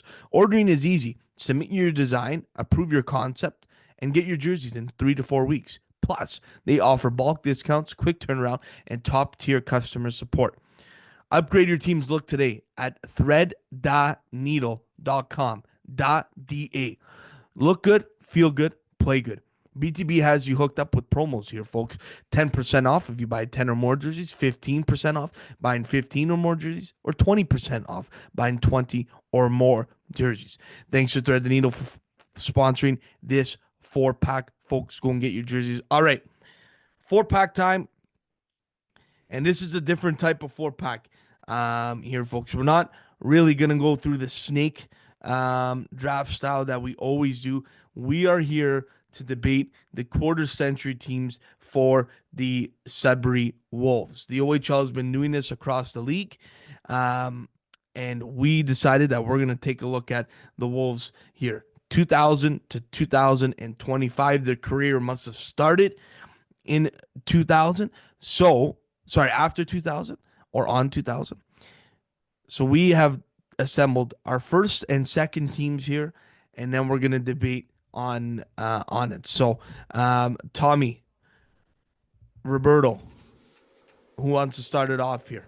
Jamino. Yeah, I think you got to go first, Al. You've been the diehard. You're the most loyal fan on the show. You've been in the building since you're 1 year old. So let's hear it. All right. Forwards first. You want to hear it? Forwards, I got Benoit Pouliot. I have Michael Scarbosa. I have Quinton Byfield as my forwards. Okay. What? Okay. On defense, I have Mark Stahl Yeah. and John Diversa. I kept that 2006-2007 pairing together. Yep. I am open to debate, of course, because there are defenses, but I thought just for graphic-wise, keeping that pairing together, I like. And who's your starting goalie? The starting goalie is Ukko-Pekka Luukkonen. There's no All right. no debate. All right, Al. All right. Tom, give her. Okay. Benoit Pouliot. Wow. I didn't know we were going to hear Benoit Wow, Pouliot. wow. Okay. Forwards. Out and out. Scarbosa. For sure. He's still playing. Quinton Byfield. And I got Marcus Foligno. That's disrespect. Okay, on defense. Out and out, we all gotta have him. Mark Stahl. Yep. Okay. And I might catch some flack for this one, but I found this one last second on the web. Give me Frankie Corrado. It's such a homer. You're such a homer terrible. for your leagues, dude. That is terrible. And then Ukko-Pekka Luukkonen in net. I told you guys I was sitting on the decor. Tom, that had that first team, like, that's bad. That's It's bad. not that bad. It's not that bad. Tim, could be worse. I actually It's horrible. I have Corrado on my list, but he Oh. would be Guys. on my 4th team. He's Yeah. like my 7th defenseman. Okay, Yeah, whatever, yeah. guys. I was thin on the back end. I could debate every forward you want. Benoit Pouliot is not on the first All team. right. I All right. agree with you, Tom. Go ahead, Roberto. Roberto. Okay, so here's where I think Tom you disrespect because I think you have one of the brothers. You got to go both. I'm going Nick and Marcus. Okay, Foligno up front. I will. Okay. Then I'm going David Goyette. D, I'm going same D pairing, I think, as Chimo, Stahl and Diversa, and Uko and net. Okay, so Stahl, Diversa, Uko. We're good on the decor on the net. Yeah, I think so. I threw Frankie in there because I'm, a homer. There's two more defensemen. I don't think they make the first team. There's 3 I have, but we can put them on their second team. let's see. But Okay. yeah. Okay, Jim, push for Benoit Pouliot here. Well, Benoit Pouliot was a fantastic player for the I Sudbury agree. Wolves. Okay, all right. One of my, and maybe a little more because it was one of my personal favorites. That's when I started getting into the Wolves. Yeah. He was over a point per game with the Wolves in every season with them. He was a 4th overall pick in the 2005 NHL entry draft. So I think, and if you just want to know who was in that 2005 draft, that was the Sidney Crosby draft. Benoit Pouliot was drafted 4th overall. Now, maybe he's not on all the all-timers here, but I wanted to go a little off the board and find, maybe a diamond in the rough here. So, I'm open to debate. Maybe Benoit's more of a second team. Again, we're working here on short time constraints, but I'm happy. I'm okay to move Benoit to the second team. But yeah, that's my take. I had him on my second team. I honestly just had a few other players that I could have went for the first team. I actually even had Bobby Chaumont, a possibility to be the first team over Pouliot. Really? Over Pouliot. Yes, I actually had a little paragraph for him. I don't know if I took a screenshot of it or not. Yeah, here Tom, we go. who was your- He who were your holds. forwards again? I had Scarbosa, Marcus, and Byfield. Byfield. Okay, go ahead. Okay, so Bobby Chaumont holds the OHL and Sudbury Wolves record for most consecutive games played. Okay, completing 4 seasons, 272 games, without missing a single game. Impressive. Okay, he had 4 seasons of 20 or more goals and led the team in scoring 3 out of those 4 years. Some dark years, but yeah. So you Correct. think No. He's gonna be on my second team, but I had him over Pouliot though. Jim. So I disagree, but okay, so I think Pouliot edges. If we're debating that, I think he would edge him out. okay. I Well, think David Goyette has more of a shot. I at the agree. first team. But Then- think if then- he'd, because one of his years was the COVID years, wasn't it? And he still finished with 282 points in 197 games. Yeah. It's crazy. He's 3rd all time in Wolves points. I agree. Behind 2 guys agree. who their records will never, I don't think they'll ever be touched, nor Millie and Jamie Matthews. yeah. Okay. Well, are we locking in? Did you have Scarbosa, Robbie? No, I had Nick, Marcus, and Goyette as my first team forwards. Oof. So the thing is, again, I love the Felinos more than anybody. I don't know if their seasons have what it takes to get to that first team. Like Scarbosa was. I am pushing for him for sure. I think He's still- I think Scarbosa's a lock. For first team? He had I a think million. he's a lock. He had a million points, and he's like, are we going off of? This might sound stupid, but I kind of am pushing for some guys that are still playing. Like I know that might sound unrealistic. Oh, but, I see what you're saying. like, sorry, I- not still playing, but like how well they did in their career. Yeah, I know what you're saying now. Like Scarbosa, like he's won in the American League. Then you can't. Then Nick Foligno is 1-1. I know. He's a I know. So two-time NHL captain, dude. it's almost Marcus, Nick, and Scarbosa. Like, I mean, Scarbosa was hurt, but like if he wasn't, I don't know. Maybe we're leaning on one season too much. I don't know. He had 102 points that year when he won the Eddie Powers Trophy. Yeah. okay, so if we don't put Scarbosa on the first team, let's just think of this hypothetically. You Yeah. go Marcus, Nick, and Byfield, like your team, Robbie, your forward group. I had Goyette instead of Byfield. Oh, No, I disagree. thank you, Jim. You want- Byfield did it. Byfield did it in less time, like with the Wolfers. So are you saying Byfield then, Jim, over Gaia? Because he had a COVID year as well. Are you Yep. saying Byfield then, Al? I think Byfield's on the first team. Yes. I do. Yeah. I do. I you think know he the was one OHL of is the- going to have that guy too. He 100%. was on another level compared to Goyette. Like, I agree. listen, like, what are we talking? He was a second overall pick, in Yeah. the NHL. Like, what are we talking about? Yeah, it's true. Like- It's true. he had in 2 seasons with the Wolves, he had in his rookie year, he had 61 points in 64 games. And then in 2020, when COVID stopped the whole world, he had 82 points in 45 games. Yeah. He was and on now- track. 82 points in 45 games.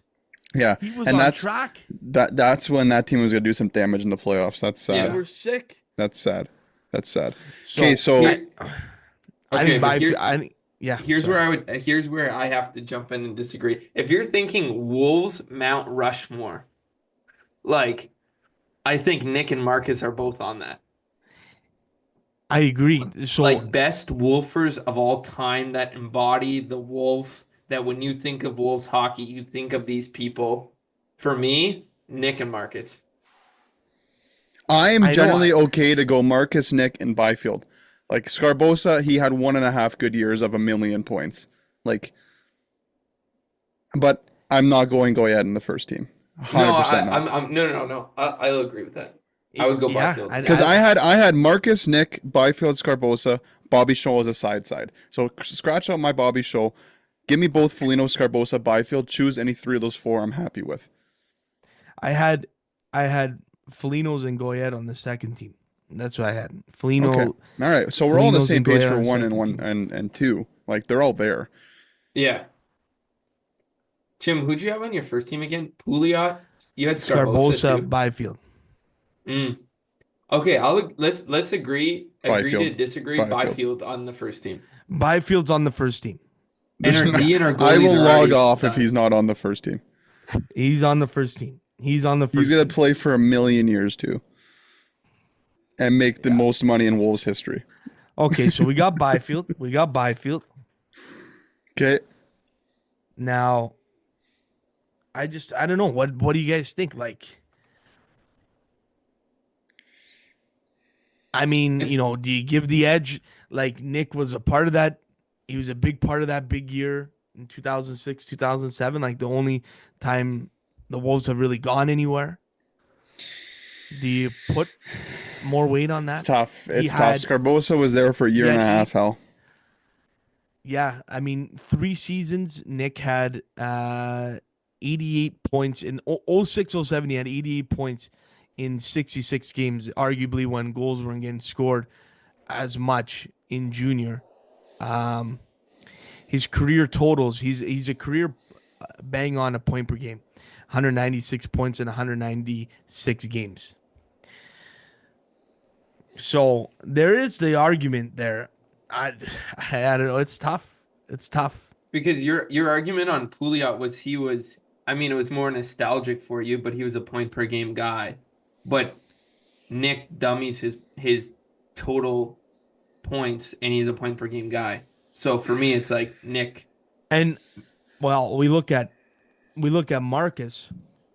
I think Marcus is in the category. He was one of the most dominant players in the OHL. It was men against boys when he was playing in the OHL. His points totals aren't gonna argue him to be on this first team.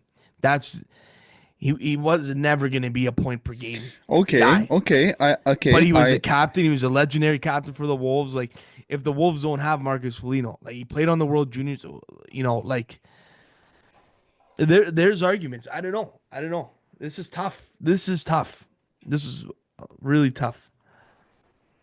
Could we also just give a quick shout out to Dmitry Sokolov, who had like 10 shots a game? That was like the darkest years of the Wolves. Oh God, yeah. Oh my God, that was dark years. How about this? He's playing I in will the tell you, KHL still. Roberto, Wow. Benoit Pouliot, my boy Benoit, actually was a career 1.1 point per games. Stop He had- pushing for him. He had Enough. 134 Enough. points in 122 games. I'm just saying. He's on your second team, dude. I would love to have him on my second team. But no, I'm just arguing the Nick Foligno case there. Yeah. I think you did it for me, Al, when you started talking about Marcus and how like legendary he was for that uniform and that team with wearing a captain, and basically the pride and joy of hockey and Sudbury being a northern boy also helps being from here. Like if I was the OHL choosing this, I can see the graphic as both Folignos and Byfield on that first team. Like Yeah. I cannot. I feel like they're gonna put Goyette, but I don't know. well, Recency bias. Recency bias. Yeah, recency points. bias on the second team. Like, he's on the second team. I don't think he beats out any of those guys. So, But yeah, yeah, the do we points is just just come hard. off looking like homers with both Folinos on the first team? Okay, I well, don't think we're homers, dude. which It's Foligno the- would you bunk out then? Who's ahead of who? If you had to choose one. I mean, well, Marcus was more my core years. Like I don't know, like it's personal. I If don't we're know. strictly going It's best personal. 25, then, like, I'll put my Homer hat away. It probably is Goyette. Like, Yeah, if you're going points wise, yeah, he's third all time. it's Goyette, Byfield, and probably Scarbosa. Like, and then you have both Folinos and Benoit Pouliot on your second team. Like, I don't like that team though. well, I got a couple shaking heads from Al there. It's not that bad. We still have everyone No. that we wanted to. No, Frankie Corrado was really bad though. No. But Yeah, I know. I told you I had no D. He was there for a couple of years. Come on, Frankie. Come on.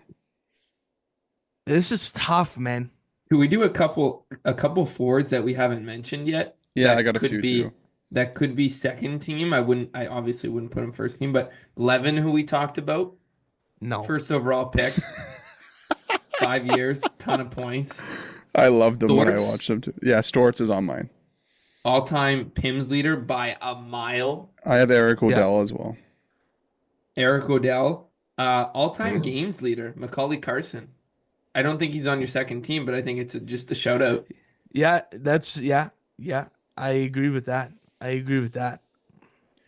also put man. the line Pancel Campania Baptiste. I don't think they're anywhere close to a first or second team, but they're No. notable group. Al is just so confident with like what he knows it's gonna happen. Like, Al, I hate to tell you though, like, Pouliot ain't gonna be on the first one, bud. No. No, I'm okay with that. I'm okay with that. Who are your I other just- two I again? wanted- Who are your other two again? I like steering away from. Okay, you had recency Byfield, bias. Pouliot, and Scarbosa. Okay. That's what I had.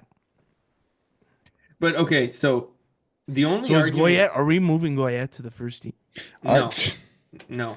I'm keeping I had him on my first team, but I think he's a second team guy. The more we're talking about it, though, he's pushing me on the first team. I think I'm he's serious. selling me on the first team. I'm serious. He's third all time in points. And He's the other two third all guys, time. the other two guys, Robbie, I didn't even pick up. I'm pushing for him. The other two guys, Robbie, you mentioned that are ahead of him, like, will never get broken. The record will never get broken. Like, you mentioned that. Yeah. Like, how do we I not did- have him? And, you know, the OHL is going to be recency bias AF.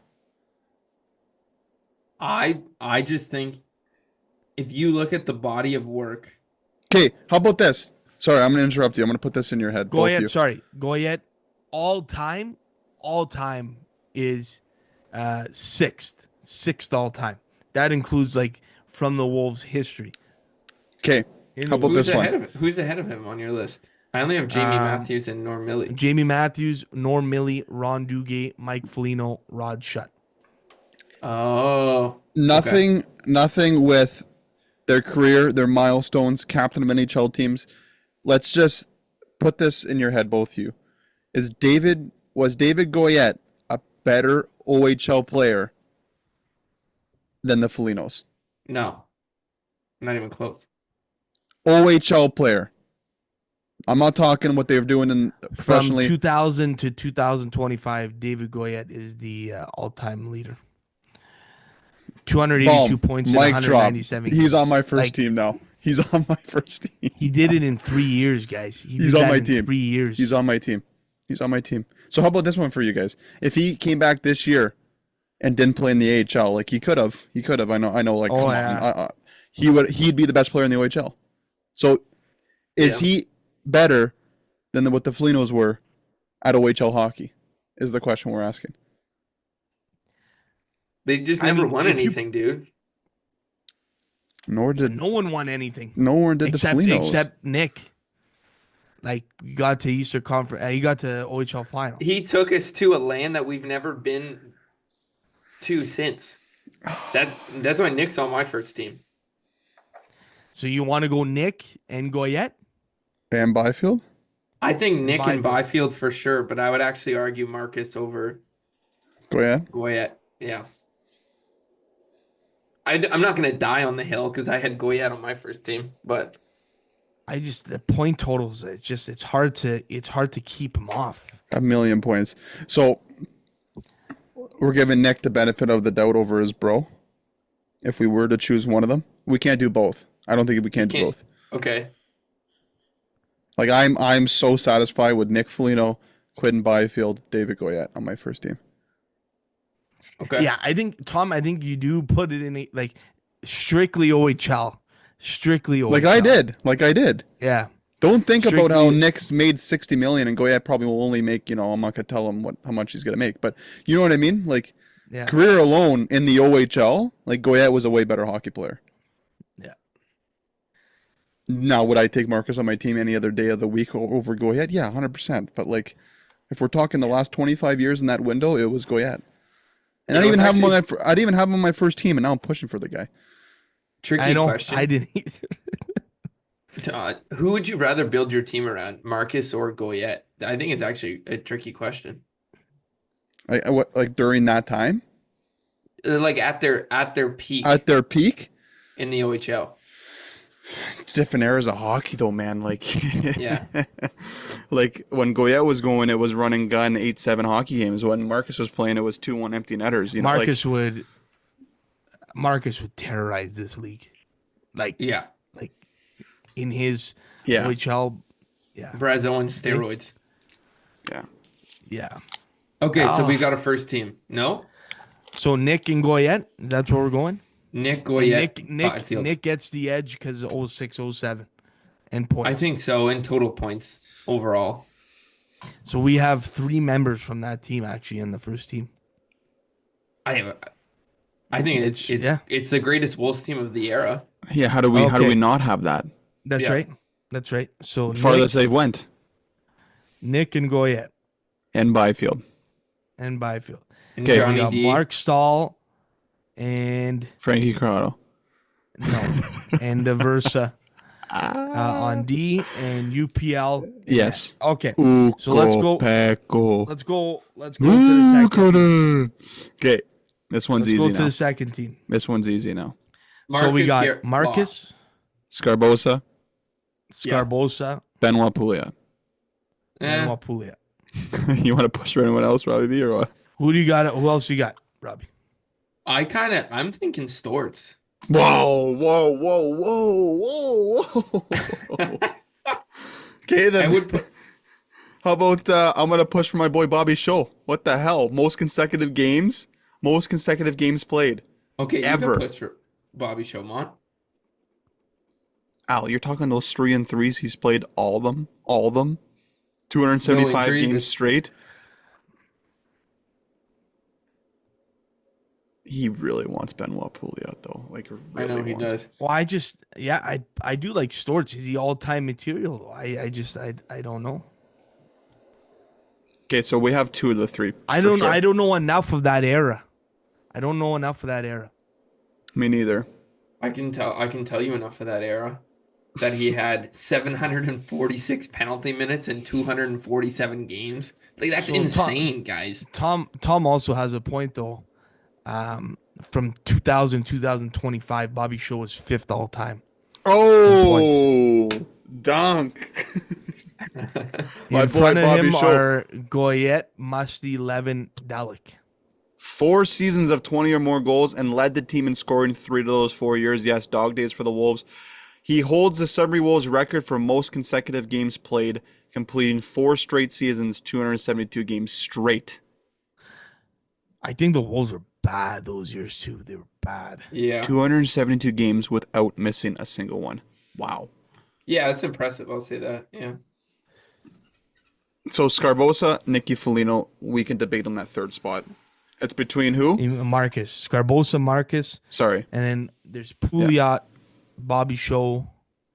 And I mean Macaulay Carson. Yeah, Mac. I'm gonna Jim, I'm coming on your bandwagon. I'll say Pouliot. I think Pouliot's the best out of all. Like, Yeah. Bobby Shaw. I think Bobby Shaw's a 3rd team. Yeah. Pretty close to 2nd team. All right. How about those stats though? They don't lie. Not missing No, a it's, game. I it's know. impressive. It is impressive. But to think about It it is this, impressive. I'm gonna push one more time for him.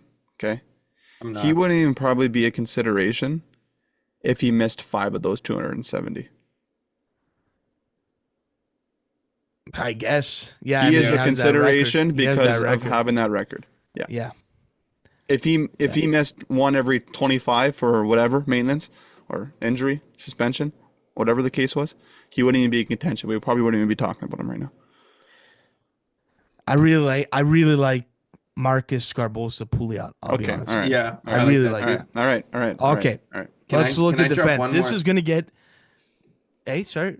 Can I drop one more little tidbit for not to push for him? Stortini AHL, which we're not talking about, he has 1,800 penalty minutes in 600 games. That's insane. Then the NHL 700 PIMs in 250 games. That's wild. absurd. He almost has 3,000 penalty minutes all time. Anyways, D, who you got, Chim?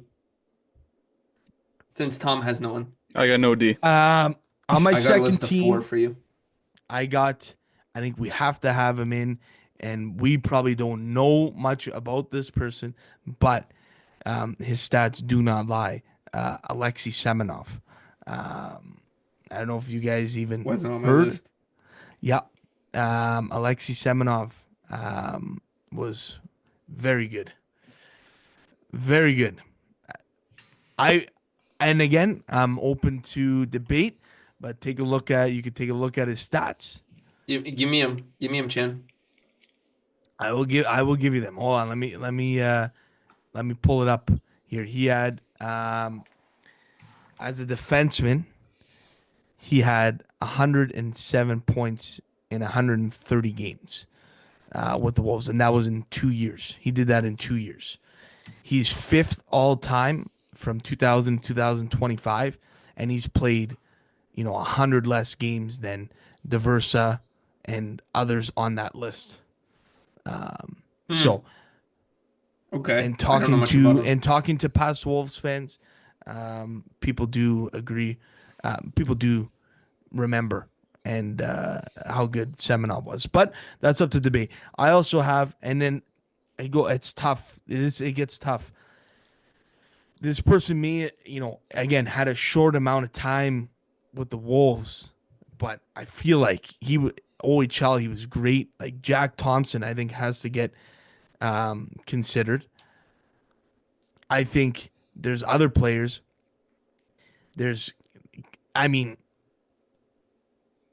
Adam McQuaid obviously didn't put up the points, but he's Adam McQuaid. Like he was one of the toughest guys in the OHL, one of the toughest NHLers.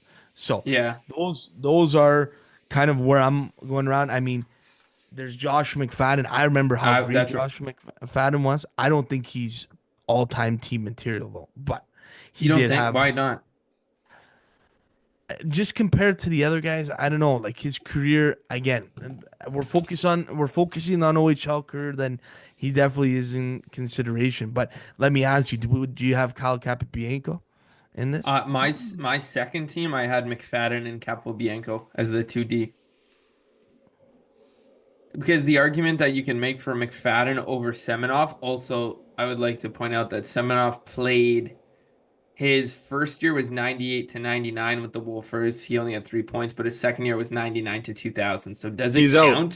He's out. Does it He's count? out. Ruling him out. He's We're out. ruling him He's out. out. He's out. He's out. Ruling him out. Yeah. He's Okay. out. Okay. But McFadden was like pretty close to his point per game totals too. Yeah, 0.862 points per game. Semenov 0.696 points per game. And McFadden was a power play merchant. Like we even talked to Moose about him, like how good he was on the power play automatic.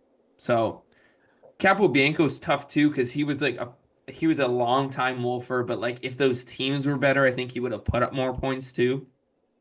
Obviously he's a first round. I think is it first or second round pick to Arizona Let me check. or Phoenix at the time.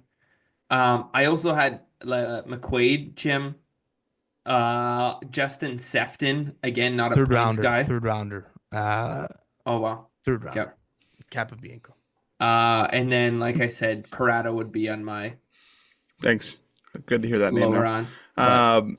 So are we gonna agree on Jim? Who was your second option?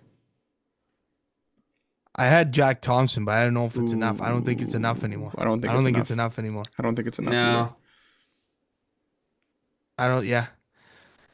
I think we should include McQuaid. Yeah, I'm down for McFadden and McQuaid. Yeah, I'd be good with that. Like he was so sick for the Bruins too. My God. I think we also need to give a shout out Ryan Hastings, Jim. You remember Ryan Hastings? 295 games, like just a stay at home life for D-man who could chuck him, but 300 games. Liam Ross, 250 games. Yeah, he was nice too. McFadden, McQuaid, I like. McFadden, McQuaid, I like.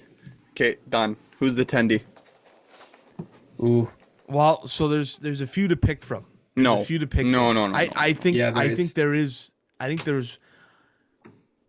there's two, maybe three we can argue. I think there is. This person's probably gonna take it though. Mike Smith. I mean I had Mike Smith. He was mine, for sure. So from what we can pick from, the four that come to mind is Mike Smith, Sebastian Dam, Frankie Palzis, and Patrick Aleknar is what I have. The four goalies to pick from. I also had Elaine Valiquette on my list. Yeah, long time Wolfer. Wolfer. Yeah. What do you think, boys? I think Mike Smith does take. I didn't even go with stats here for this. I just went with Smitty. 0.921. 0.921 save percentage? Yeah. Yeah, over 2 years. It leads. It's an all-time Wolves record. Hello. That's Hello. right. Like 100% Mikey Smith. Guys, we might be wrong, and he might be on the first team, and Uko might be second. You never know. Uko is not even All close. right. Whoa. He's the Uko's not even close. Whoa. Dude, he won the Red Tilson CHL Most Valuable Player. Yeah. You're right. Oh yeah. He was unbelievable. Okay, And we didn't come to anything that year. So Mike Smith. We're going Mike Smith. Mm-hmm. Yeah. Okay, so let's go through it again. On the first team, we have Nick Foligno, we have David Goyette, we have Quinton Byfield. On the back end, we have Mark Stahl, John DeVersa, and in that, we have Ukko-Pekka Luukkonen. Yeah. On the second team, we have Marcus Foligno, we have Michael Scarbosa, we have Benoit Pouliot. On defense, we have Adam McQuaid, Josh McFadden, and in net, Mike Smith. Wow. Those are two good teams, actually. I think we nailed it. We're happy? Yeah, Frankie, I think can you so. put honorable mentions, Frankie Corrado? I mean, yeah, he's probably like a third or fourth. Thank you. You know what? Yeah. I'm happy that he was on the top 5 of those teams. A guy so we that's never good. talked about. Jacob Holmes? Josh Level. Josh Oh Level. yeah. Yes. He's a Um, KHL gold merchant right now. yeah. He was a nice player for my Leafs too. Right. Yeah. Babcock killed Yeah. him. Yeah. A guy we didn't talk about was Derek McKenzie, as well. But I don't think he's all time. Like his numbers. He wouldn't be in. He's 99 2001. Apologies. Okay, yeah, it's okay. So That's it. Wow. that's it, boys. That's it. Do we Okay. know when the Wolves one's coming out though, Al? Like We soon? don't.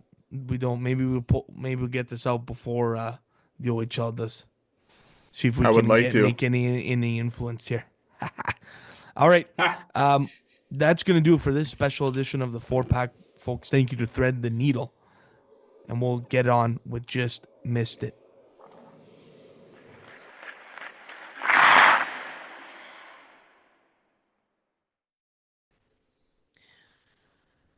That was the 4-pack, ladies and gentlemen, brought to you by Thread the Needle. Love the boys over there. Thomas, we love him. And on to we missed it. Anything, boys? Anything we missed? I'm just excited to gear up for NHL trade deadline that's coming up. Few yeah. deals kind of already happening. Always the best time for a Leafs fan when you're always in the mixer, as Homer would say, and you always do your NHL fantasy lineup after. You know, while you're laying in bed late night, you're always dreaming of who the Leafs can go get. And honestly, it's an exciting time for the league. It's the best to see teams load up, and it's always the best to see which team puts star players on LTIR to load up even more. So that's another topic of debate, but Tkachuk hitting LTIR and then Sethi Jones coming over is pure class by Florida. They know what they're doing over there. Jim, is Richter going to the Leafs? I'm hearing Bull Richter. Top team in for Bull Richter right now is the Minnesota Wild, as he is playing at Duluth, Minnesota High School. Okay. And they Amen. are in need of a first line center. Bull Richter could fit into that. Yeah. Can you believe, Homer, that Minnesota, I talked about them last week, they keep winning hockey games without Kaprizov and Eriksson Ek. They're still finding ways to win. Dude, I'm a huge fan of that team. Huge fan. I love Boldy it. got interviewed pregame Sunday when they played the Bruins, the day game. And he was like, it's pretty nuts. And like the reporter was saying how nuts the fan base is. And Boldy's like, we love playing at home. I'm like, oh, no shit. No shit. Yeah, that was a sick Unreal. place. Yeah, what a time that was. Only was a imagine good time. where the boys run through a wall. I can't wait to see Marcus in playoff hockey. If they play the Playoffs. Jets, Oh, play the man. Jets or something, him and Lowry It's gonna be squaring a off. war to get all the West. War. Yeah. Dallas is legit. Yeah.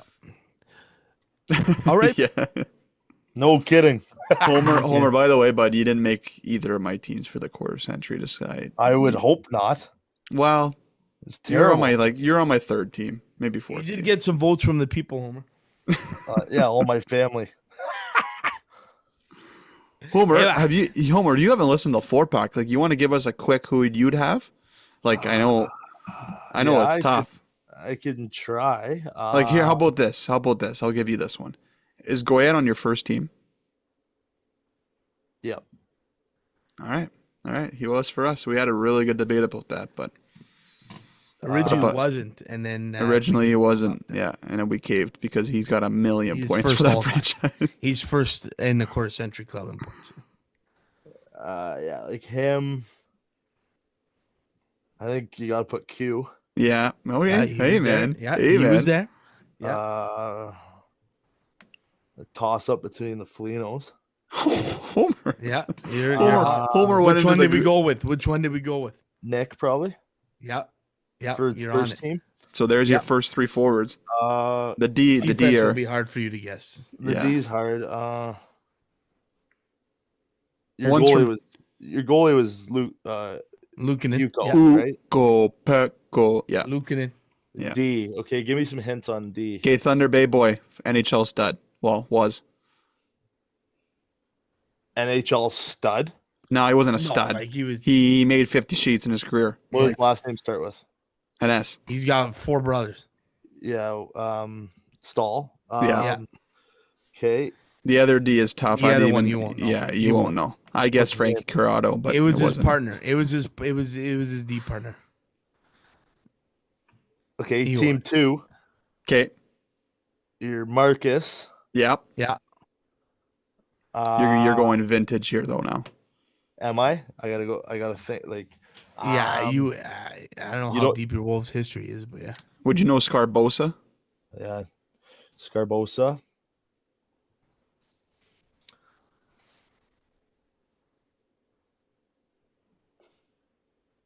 Yeah.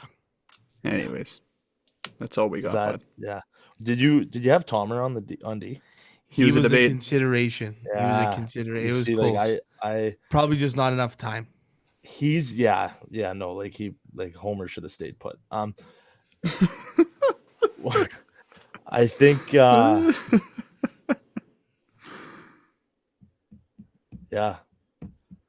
Because who were your D for that one? It was Josh McFadden and Adam McQuaid on the back end. Adam and Doug McQuaid. Who were your forwards on Scarbosa, Felino, Marcus. Yeah. and Benoit Pouliot. Okay. And in net, we had Mikey Smith. Yes. Mikey Hundo. Smith. Yeah. I like Male that. gun. Good job, boys. Yeah.